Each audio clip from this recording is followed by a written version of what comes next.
Bum bum bum bum bum bum bum bum bum bum bum bum. The Peter Like Show. Bum bum bum bum bum bum bum.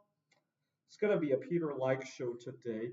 We have our first afternoon with double-digit temperatures in the fall here in Phoenix. Can you believe it? October 13th, our first day of double-digit temperatures.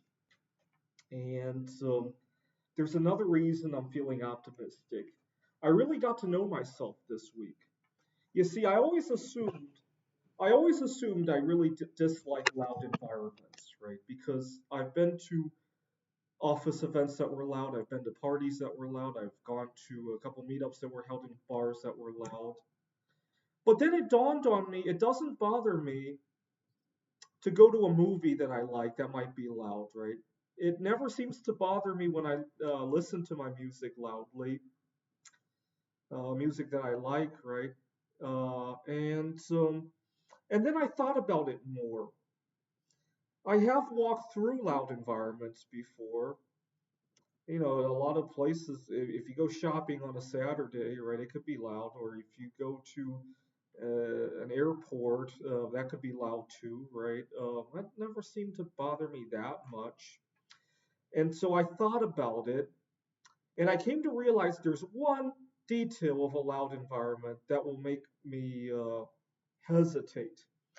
I'll let you pause the video to think about what detail that might be. There's one thing that if I have to do in a loud environment, that will kind of bother me.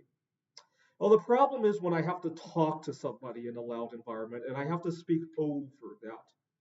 And the reason that bothered me so much, and I came to realize this when I was at a library just like this one a couple weeks ago. I had gone to a Lego event, if you can believe it. It was mostly for young kids, but I wanted to practice with some of the Lego pieces before I went out shopping for the Legos. I'm building a monument, as you guys saw.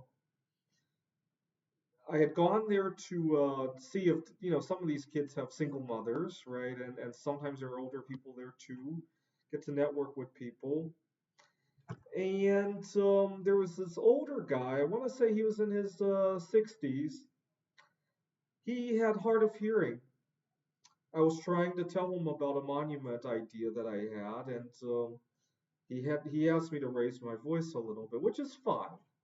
But I found that when I raised my voice, it distorted the fluidity of what I wanted to say, right? The humbleness of what I wanted to say.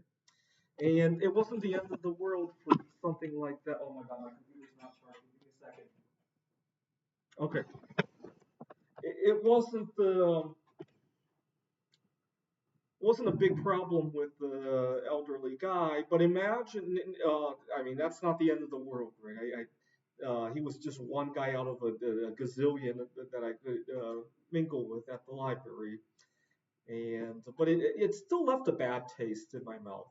There are kids there, there are single mothers there that I was hoping to impress, and what I said didn't. It's nice that I said it the first time because the single mothers there heard the first time, right? The guy probably didn't, but the single mothers did. So that wasn't the end of the world. Now imagine this were at a bar and there's a girl that I like that I want to make the move on, and I have to raise my voice. It distorts. It's hard for me to explain. I would much rather the girl be here in the library, and I could use my soft-spoken voice to start that first. I really despise how bars are the default go-to place to mingle with people, right? If in a universe where the library were the place to do that, I would thrive, right? In a universe where uh, eating healthy was popular and junk food was unpopular, kind of the opposite. I would thrive in that environment, right? In an environment where I'm trying to think. You get the idea, right? In an environment where we weren't monogamous, right? I'd rather we have big groups of social connections, right? Not just one on one, right? Okay, of course, in such an environment, pandemics would be much more common, right? But we might also develop good immune systems for that, right? But you get the idea. So it's tricky.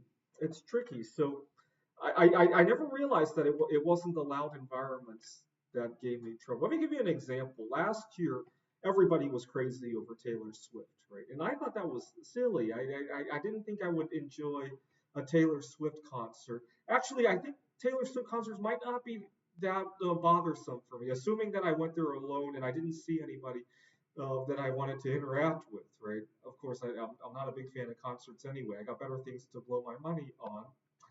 But what would really be bothersome is if after the concert, for some bizarre reason, I'm really lucky, Taylor decides to come up to me and start a conversation with me. Oh, and that there's also loud environments at the concert. Say, oh my God, I would probably try to tell her, can we talk somewhere quieter?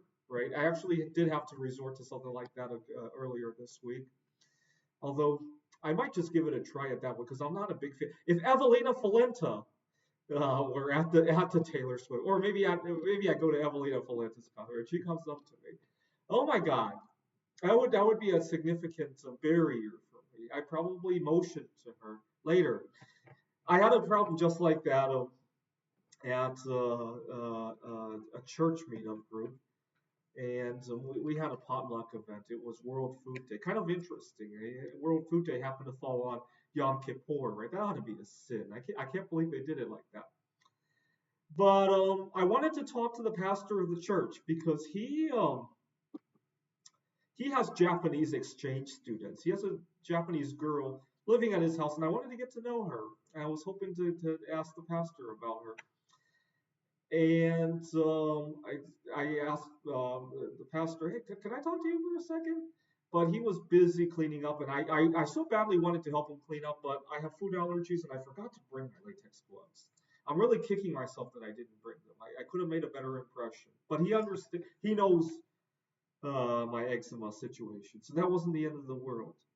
But those 5 to 10 minutes waiting for him to clean up were extremely excruciating.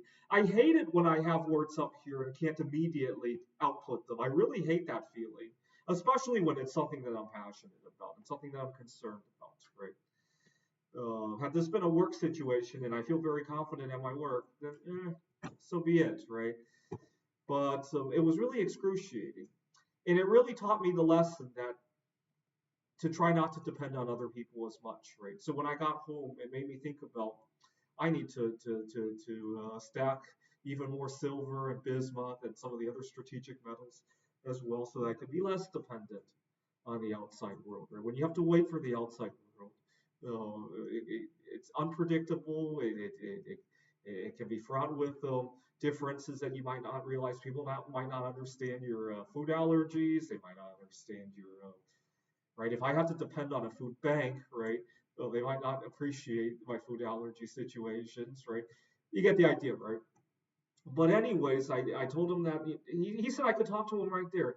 And I said, I kind of need some privacy. And when he finally finished and we had the room to ourselves, I told him, I'm sorry I didn't tell you earlier, but I am actually autistic, and trying to speak over environments like this really changes the flow of my conversation. I wanted to make sure I got it out right.